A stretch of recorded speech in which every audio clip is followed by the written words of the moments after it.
I would like to pass it on to Nandita Thate, who is the Technical Officer, Department of Sexual and Reproductive Health at the World Health Organization. So over to you, Nandita. Great. Thank you. Thanks, Laura. And thank you to the organizers. Hi, everyone. I have some slides, so I'll wait for those to get up there. So I'm going to be speaking today on behalf of the IBP network about some of the lessons we've learned about HIP implementation. So I think we all know that through IBP and other channels, we do a lot of the dissemination of the HIPs, but through our work, we also do a lot in terms of HIP implementation. We've learned a lot in terms of how these products are used. So that's what I'm going to focus on today. So the slides are up, but maybe you can show the, switch the settings so that thank you. people don't see the notes. Haven't figured out what everyone sees. Great. All right, perfect. Thank you. Great. You can go to the next slide. And just a reminder that I'm presenting on behalf of our secretariat, which include my colleague, Carolyn Ekman, my colleagues, Carolyn Ekman and Ados May, who you know as well. Next. Okay, so just a quick reminder, and I think Caitlin alluded to this a little bit in the beginning when she gave sort of the background of the HIPs. One, the HIPs, they're not new. So these interventions themselves are not necessarily new. What was new and what is new and innovative about the HIP process is that they organize, they provide consistency and consensus around what works in family planning and reproductive health. I mean, that's important to remember. Secondly, HIPs alone do not make a comprehensive family planning program. And they're most impactful when they're implemented in conjunction with other guidance and resources. And that's why in a lot of the HIP documents, including the briefs, you'll see additional resources listed there in terms of implementation and other resources. Next. So I'm going to highlight 3 IBP activities that we've engaged in that will highlight some of what we've learned about HIP implementation. So the first is a survey that we did last year on dissemination and use of both WHO guidelines and high impact practices. And I'll focus on the HIPs for today. The second is what we've learned about linkages between the high impact practices and WHO guidelines. And then the third is the IBP implementation stories. Next.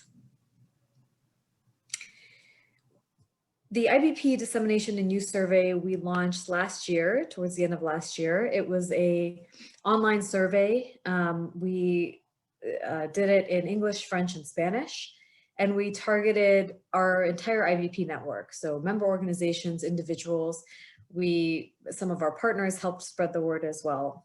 We had a fairly decent number of respondents, a little over 500 that you see there, and about 360 that completed the survey. Also a fairly good response rate from both French and Spanish surveys. And what was interesting is that the majority of those who responded to the Spanish survey were in fact from Latin America region. And the majority who responded to the French survey were from the West Africa region. And that's important to note because I'll make some comments when I say sort of regional variations, and I just want to be clear that was in fact the trend that we saw. We did have a number of respondents from Asia, but we haven't separated that out yet from the other English respondents. Next. We had about 77 countries represented. You can see the map there. United States was #1, but also pretty significant response rates from Peru and Nigeria and some others. Next. So the next few slides are going to look like this because I wanted to give you some information and data. Let me just explain how this is organized. So the blue is the responses in English. The orange are the responses from the French survey, and then the gray are responses from Spanish. So each of those colors will add up to the total 100.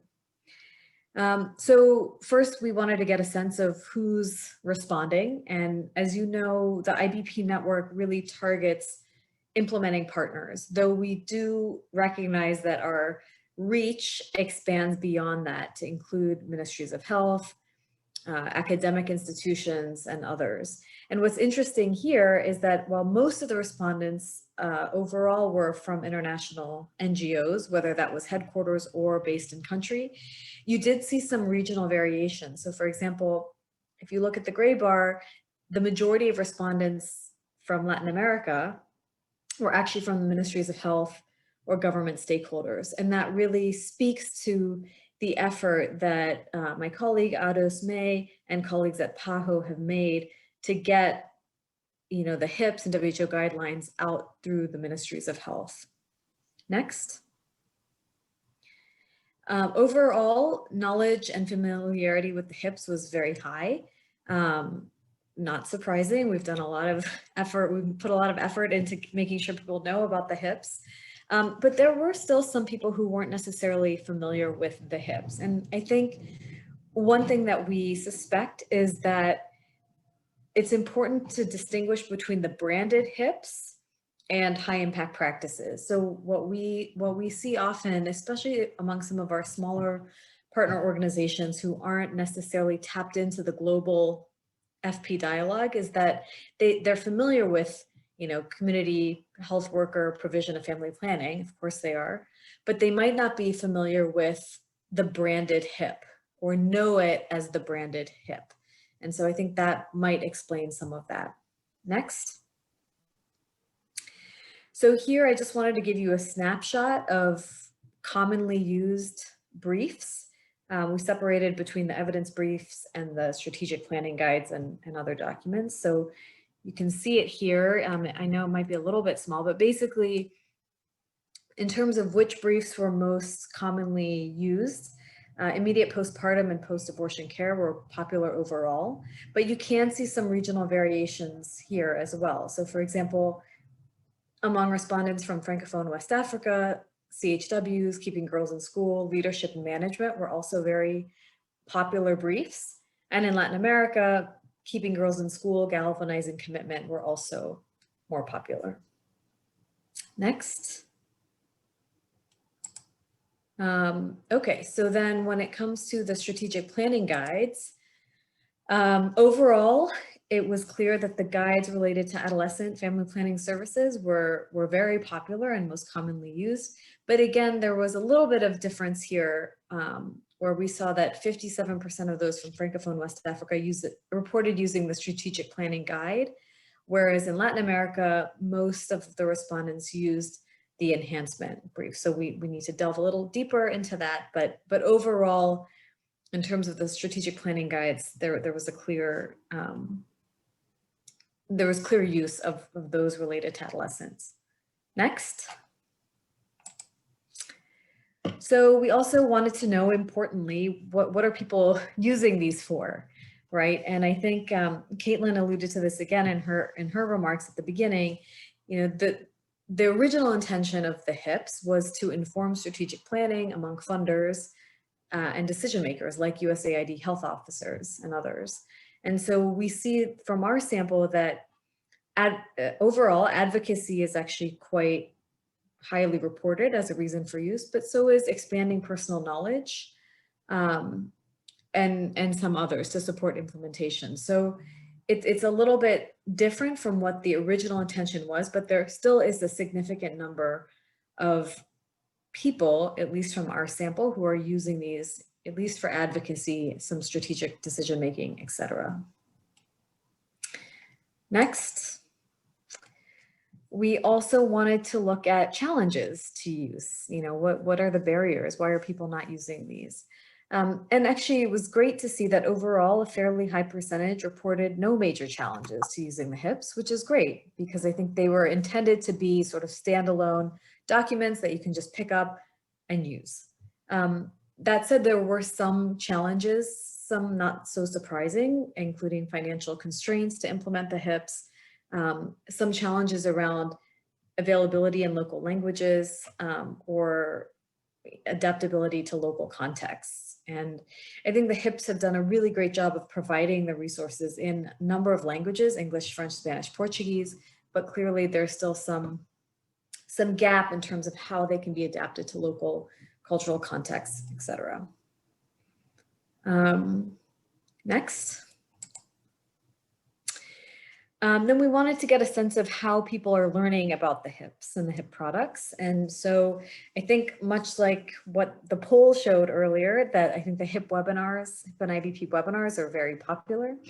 But of course the HIP website, the listservs, and it was interesting to note that among our Francophone and Spanish respondents, about 18 and 20%, so close to a fifth, heard about them from ministries of health. So I think that's also pretty important to note. Okay, next. Okay, so I'm going to move now to our second item, which is the linkages between WHO guidelines and high impact practices.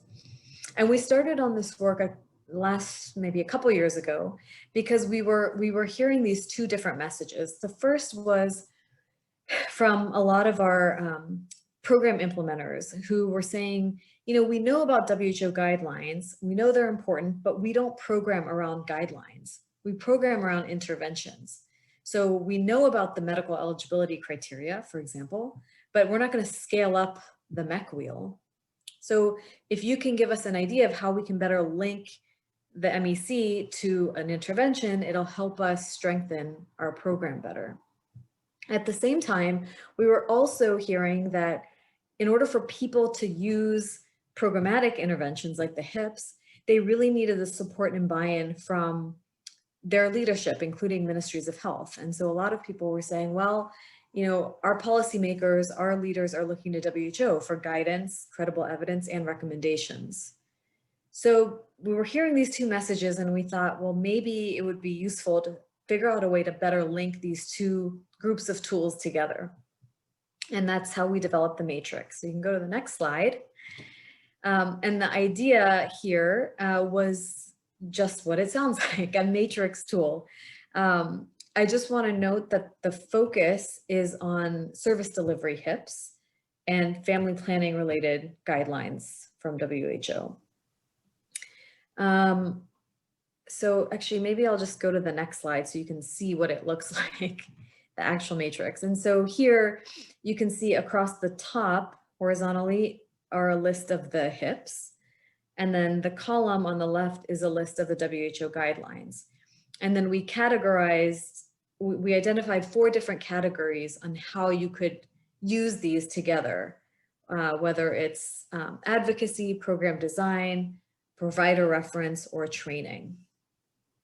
So if you go to the next slide, I'll just show a little example here. So here, let's say you're implementing a mobile outreach program and you want to know, well, which WHO guidelines should I be considering to help strengthen my program? So you can look across the left and sort of see the MEC might be useful for program design. The optimizing health worker roles through task shifting might be useful for advocacy and design, etc. So it just is meant to be a resource to better link the two sets of resources. And then if you go to the next slide, we also on the tool, and I think my colleague, has put a link in the chat for you to see. You can download it in English, Spanish, Portuguese, and French. The last page is just a reference sheet that provides additional information on the HIPs and WHO guidelines and some examples of how they might be used. Okay, next. Okay, so finally, the third item is the IBP implementation stories. And this was a partnership between Knowledge Success and WHO and IBP. We had about over 100 submissions for concept notes, which was overwhelming and exciting. In the end, we were able to support 15 stories. Each of the authors was given a small stipend of about $2,500 US to help and document their story. And we had 15 countries represented from 15 different organizations.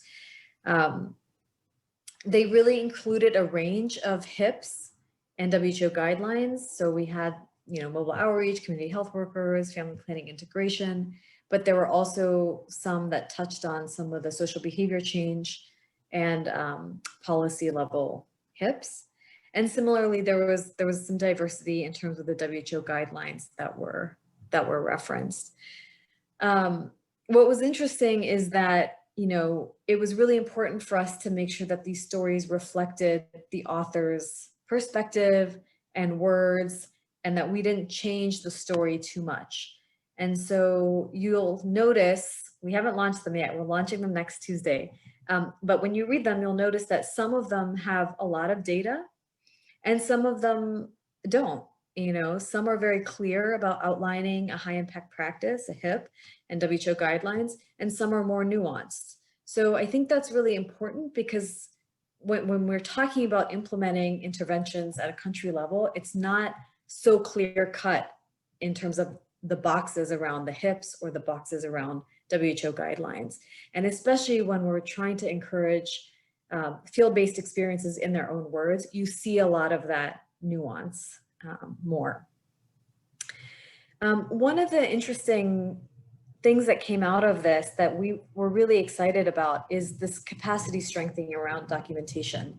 So we provided a stipend, which was really, really valued. And we heard that time and time again, that people really appreciated that, because everyone's asking them to document, but no one's actually willing to pay for it. So that was really appreciated. And we also ended up providing quite a bit of technical assistance in terms of documenting, how to organize without changing the wording, but sort of how to frame the story in a way that better captured their experiences. But it went both ways. So not only were we able to provide some of that TA, but we actually learned quite a bit from partners on what they were doing on the ground, what the gaps were, how they use resources or how they don't use resources, and how we can better support their country efforts. So I think that learning sort of went both ways. Sort of we learned from them as much as they, benefited from this. We have, just to make a plug, the launch will be happening next Tuesday, April 20th. And I think Otto's he already shared the link in the chat. So please do register. So that'll be sort of the overall launch. And then we will be hosting a series of webinars in May and June where we will delve into more detail on each of the stories. So Tuesday we'll provide an overview. We'll share some of the lessons learned, some of the themes that we saw coming out of these stories. And then in May, we'll have stories from the regions in May and June. So do stay tuned for that. So just really quickly, what have we learned about HIP implementation? One, the HIPs products are valuable. We've heard that. We heard that from the previous panel as well. And they're used for a variety of reasons: advocacy, expanding personal knowledge, etc. There still are some challenges that exist, but in general, they are quite easy to use resources.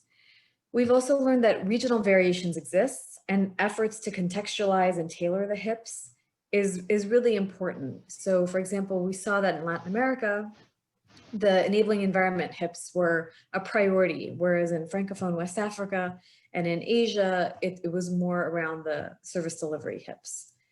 Also, investing in translation makes a big difference, and the HIPs has done a really good job of doing that. We saw the importance of linking WHO guidelines and HIPs, not only because it makes sense, it makes things all in one place, but it can also help advocate for use and strengthen implementation. Countries often rely on guidance from WHO, so have that link to WHO is really important. At the same time, we hear from our partners, what we like about the HIPs is that they are interventions, and we program around interventions. So making that link is really important. Number 4, we've learned that HIPs are not implemented in isolation, but often as a part of a larger program or package.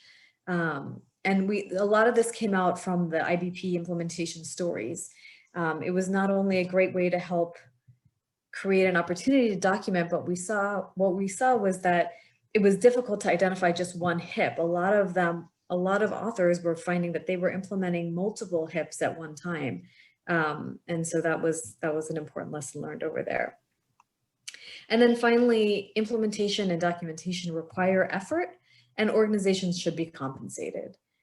So technical and funding support to organizations, particularly those that are smaller with limited resources, are really important if we really truly want a diversity of insights and experiences shared. And those efforts should include opportunities to help build capacity around documentation as well. Okay, and that's it. Thank you very much. I'll take some questions or discussion. Thank you. Thanks, Nandita. I've seen a lot of excitement about the stories specifically in the chat. Really interesting presentation. So please, if you do have questions, share them in the chat. And I think, yeah, we can continue to put things in, you know, if you come up with a question later on, please do share it. We have one final session, and we want to give people maybe a couple minutes just to stretch before we dive into that last session. But please, if you have questions for Nandita, please ask them. You could even unmute if you want, but also stretch.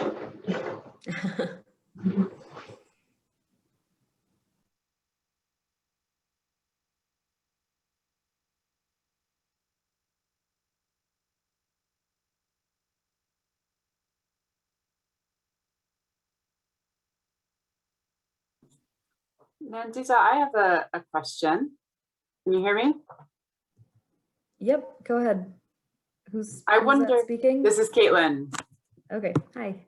Hey, so I wonder if you have plans to have another round of HIP implementation stories, and if you have any reflections on, you know, the process, what went well, what you might do differently next time.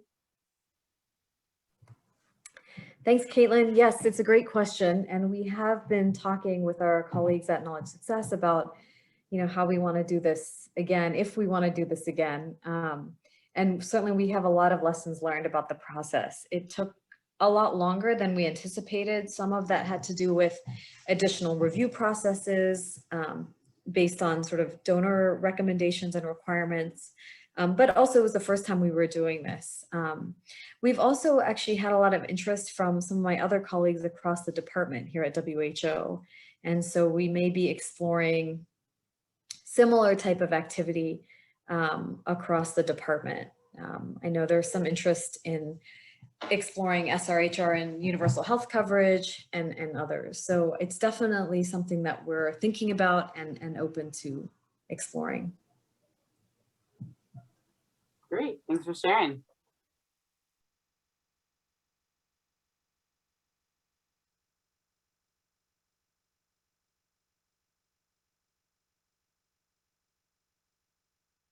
I just want to, I saw that Anne, you had a comment about the compensation, and I think it's a really, really good point. And I just want to just make another plug that it's really important, and it doesn't have to be a lot.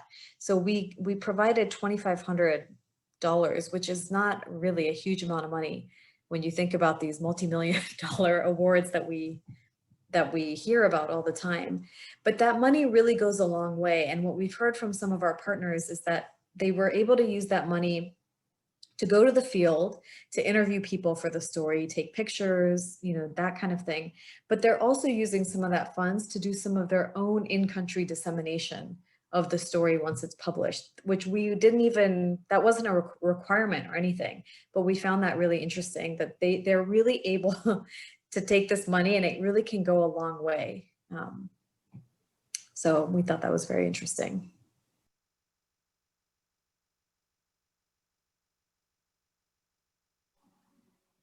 I see a question in the chat from Rihanna about a HIPS map. And I'm wondering, Caitlin, if you would want to speak to this, because we did have a HIPS map on the prior website. It did not carry on to the current website. And honestly, it was a little bit before my time. I was working on HIPS, but less so. So Caitlin, maybe you have a little bit more insight on that. Sure. I mean, I can share our previous experience, but Rihanna, it would be great to hear from your perspective what you think a map could add to the HIP partnership. Our past experience was, yes, we had a map, and we were trying to facilitate South to South exchange. I think the challenge we had was once a person uploaded that information, it was really difficult to keep that information up to date.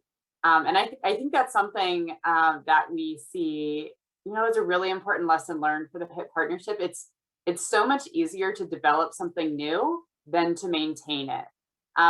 There's this Freakonomics podcast about how we as a society tend to undervalue the effort to maintain things. And I think we in the HIP partnership have really learned all of the work when we come out with something new, even the HIP briefs.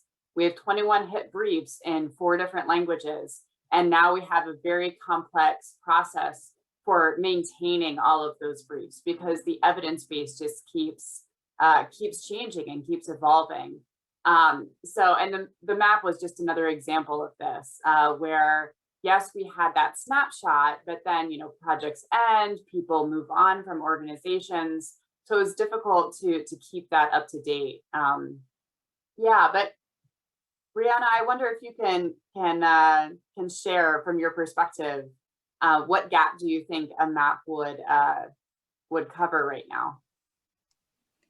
Caitlin, thanks for that. That's a really important point about continuation and sustainability of a tool long term.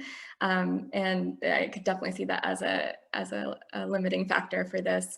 I think I was just maybe thinking from like a program implementer perspective, if I'm very like community or context specific, like Nandita was saying with some of the survey results, like would it be easier for me to locate myself in a specific region context and understand like these stories are producing or what's coming out of these stories, like what are the context specific details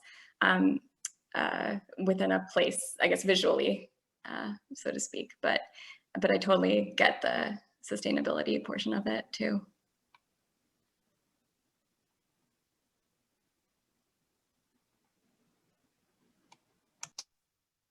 Yeah, it may be something that we can rethink. I know I'm part of the Passages Project management team, and they are putting together a map. And the idea is for people to be able to link with each other across a particular context. And the sustainability issue, their answer to that is that, yes, this is a snapshot. This is not something that is going to be regularly updated.